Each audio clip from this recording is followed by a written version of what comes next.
So ito po ay RS po mga klasa Honda. So bali po ang kanyang limang sensor po ang may problema. So ito po ang kanyang sensor na nagka-problema ng mga klasa, dinadiagnose po natin. So bali ngayon i-pull out ko itong makina para ma-ignition natin itong valve at yun mga klasa makuha natin itong kanyang mga carbon deposit dun sa kanyang combustion chamber. So bali ituro ko sa inyo kung paano ba mag-timing, paano ito tanggalin tong kanyang paano i-pull out ang kanyang cylinder head po mga klasa. So napansin ko ay nagpalit po siya ng muffler. So pag nagpapalit po ng muffler ay kailangan talaga ng i-remap po mga klasa. So yun po ang gagawin ko, i-pull out muna po itong makina para ma-replace po natin.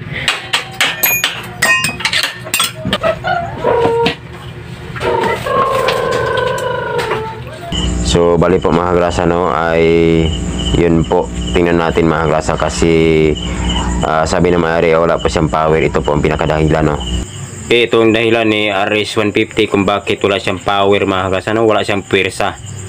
Kasi sa nakita ko yan, may marking yan dito ito. Tapos itong lead 30 ibig sabihin top, ito ang kanyang top dead center. So bali ito yun, nagka-align sila sa marking dito sa flywheel at saka dito sa kanyang cover. So dito tingnan mo, hindi sila nagka-align.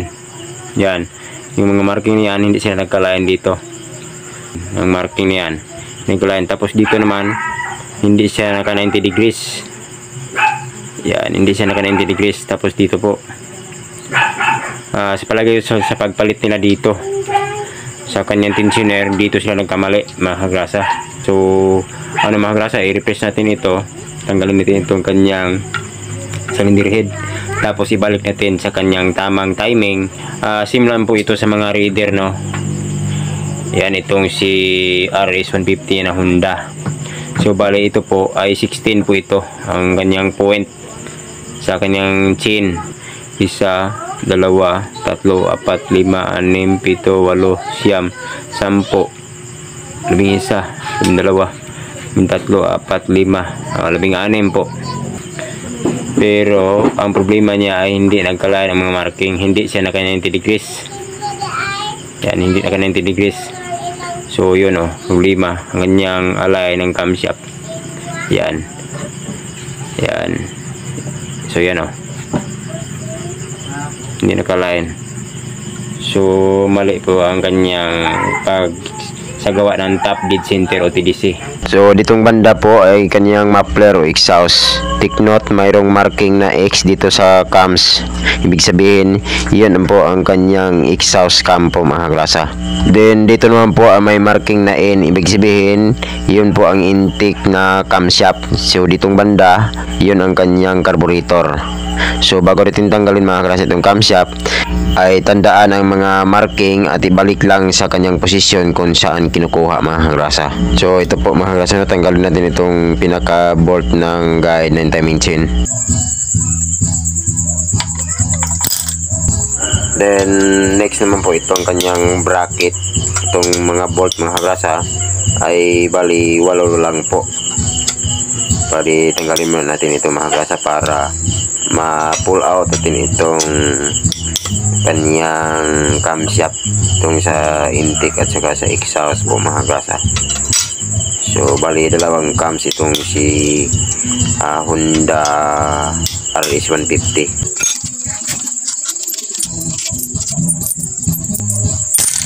Then ito po ang pinaka bracket ng camshaft mga klasa. Then ito naman pong isa, pull out natin. So yun, may dalawang dowel po siya mga klasa yan, may mga marking po itong kanyang bracket. So yun. Then ito naman po ang kanyang exhaust cam. So yun po mga klasa yun po, take note, mayroong marking na X. Ibig sabihin iharap lang ito sa exhaust o muffler.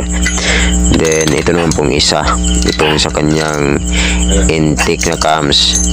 So yun po mga klasa mayroong marking na N. Ibig sabihin iharap lang sa carburetor. Then take note po mga klase, no, mayroon siyang 1, 2, 3, 4 na valve shim at 4 na valve po mga klase. So take note, sa pagkuha nitong kanyang valve shim ay dapat na maibalik lang sa kanyang posisyon kung saan siya kinukuha mga klase. So ganito lang ang technique mga klase, maglagay lang ng marking dito sa kanyang cylinder head bago kunin itong kanyang valve shim. So bali po maglagay tayo ng marking dito mga grasa para maibalik lang sa kanyang posisyon kung saan siya galing mga grasa. So yun po ang ating gagawin, maglagay tayo ng dito, sidlanan dito sa bawat isa na kanyang valve shim. So ito po bali mayroon ng number itong kanyang lagayan ng valve shim. Yan, mayroong number na po mga grasa, number 1. So ito po ang kanyang shim number 1. So bali po yun, mayroon siyang number. Yan, tatapat yan dito sa number 1. Bali dito natin yan ilagay itong valve shim na to sa number 1 na lagayan para hindi tayo malito sa pagbalik mga grasa. So yun po, ilagay natin dito.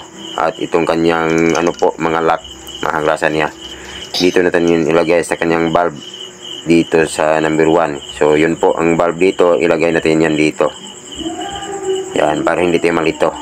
So dito natin ilagay itong shim number 2. So yan, ito po yon na katapat mga grasa, itong shim number 2. So yan, nilagyan natin ng number. So para maibalik natin siya kung saan natin siya kinukuha, yung kanyang valve at sa kanyang shim mga kagrasa. So para hindi tayo malilito. Bali yun lang ang pinaka-technique na ginagawa natin. So dahil kapag hindi niyo nilagyan ng number ay malilito kayo, maring hindi na may balik sa kanyang pwesto. So yun, pang-4 na shim din. Yan. So hindi na tayo malito sa pagbalik nito mga grasa, itapat lang. So ito po ang kanyang dalawang cylinder head mounting bolt mga grasa. Okay, yun po ang kanyang cylinder head, kunin natin. So yun po ang kanyang valve, bali 4 po mga grasa, 2 sa exhaust at 2 rin sa intake. So ito po ang kanyang cylinder head gasket. So yun ang kanyang guide. So yan, tulad nito ang number 2. Yan, ito po, tanggalin natin. Yan, ipasok natin ito sa kanyang lagayan. So yun po, lagay natin dito sa kanyang lagayan. So yun, yan. Okay, yan ang kanyang valve. So yun, ilagay natin dito sa kanyang lagayan. So dapat ganito lang sa paglinis ng valve, yung pinakapayong niya dito. So lagyan lang ng grinding compound. Yan. So ito, gamit tayo ng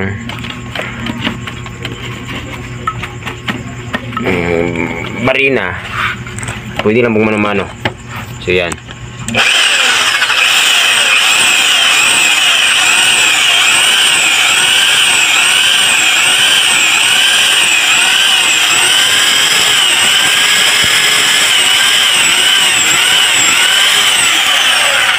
So ganito lang po ang gawin sa 4 na valve, at dapat lang na maibalik sa kanyang pwestuhan kung saan man siya nakapwisto itong 4 na valve.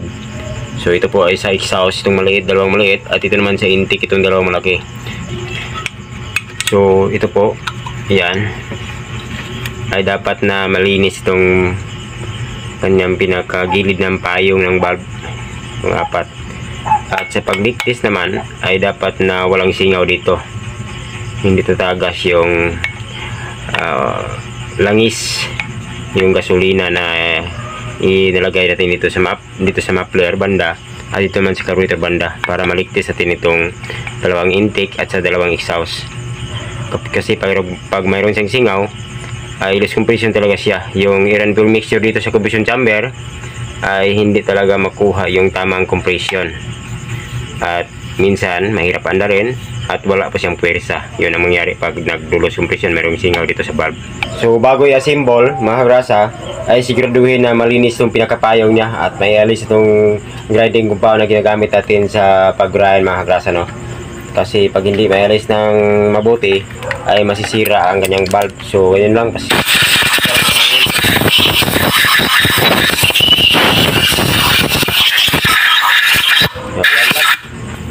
bago i-assemble, linisan na sigurado. Gamit na ng kerosene gas. So ganito lang mga kagrasa, no, ang gagawin itong 4 na valve. So kailangan na mabalik sa kanyang pistuhan kung saan siya galing mga kagrasa. Kung saan siya nakapisto, dapat ibalik lang.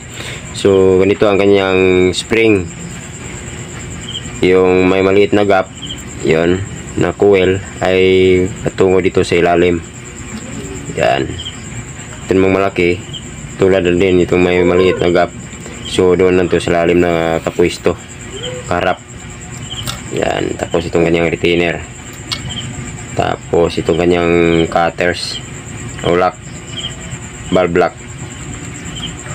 So gamitin tayo ng valve spring compressor para hindi tumatalsik itong pinaka-lock niya ng valve.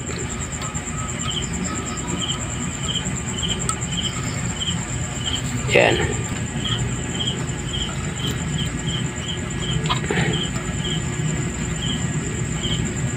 So yan.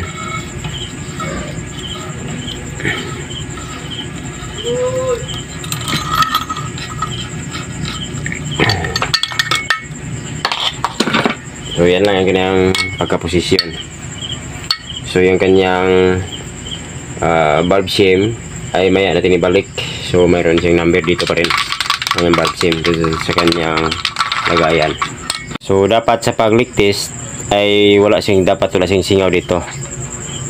Dapat hindi siya tumatagas itong 4 na valve. So leak test natin dito yung dalawang intake. Dito naman sa exhaust ay dito rin sa bandang muffler. So i-leak test natin, gamit tayo ng kerosene gas. So dapat wala siyang singaw. So yan, hindi siya tumatagas, oh. Yan. So dapat yan, hindi siya tumatagas. Pag tumatagas, ibig sabihin ay mayroon pang problema, mayroon pang singaw. So dapat pang i-grind ulit. So ito po ay okay na. So assemble muna natin para may balik itong kanyang valve shim dito.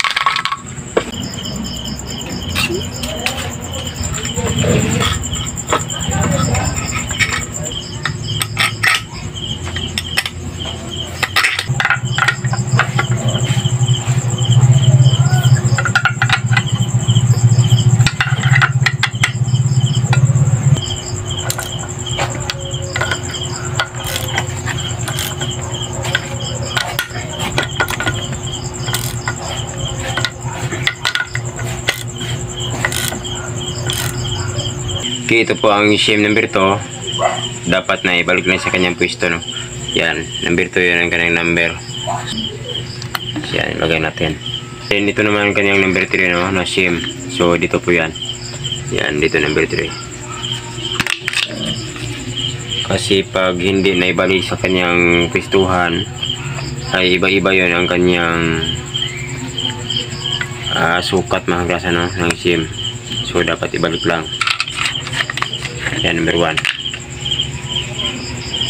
So dito pa yan, pisto banda ang number 1.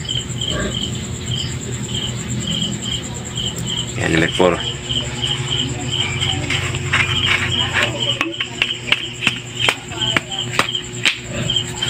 Yan, lagyan natin ng marking para mabalik lang sa kanyang pistuhan para wala ng problema. So sa pagsagawa ng TDC o top dead center ni Honda RS 150 Ti ay ganito po yun mga kagrasa, no? Tingnan nyo lang dito sa may marking dito sa flywheel. Dapat i-align lang dito sa pinaka-cover ng flywheel. So yan, may marking yan.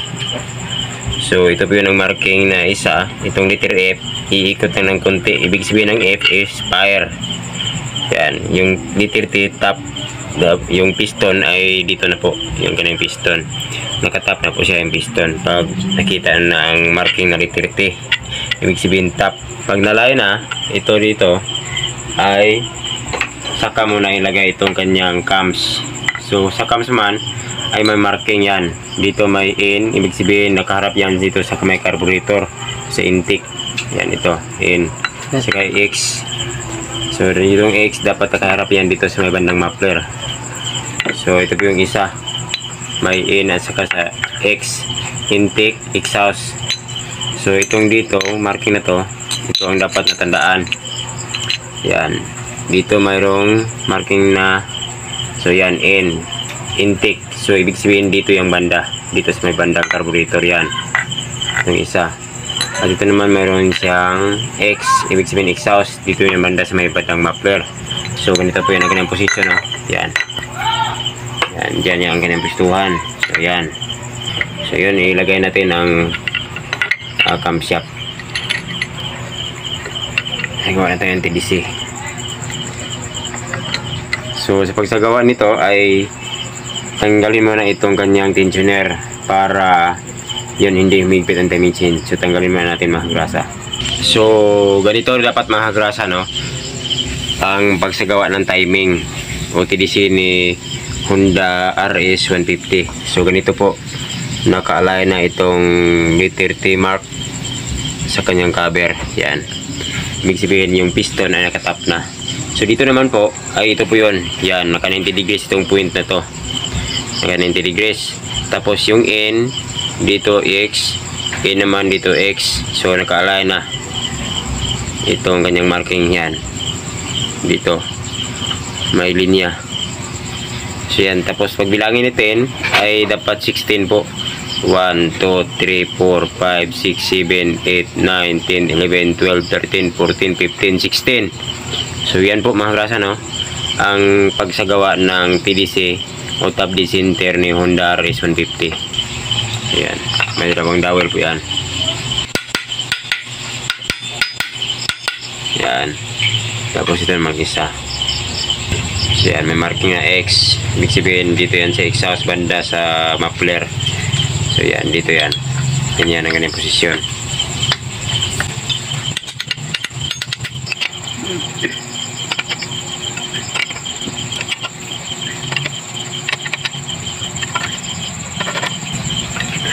Yan, may rubber.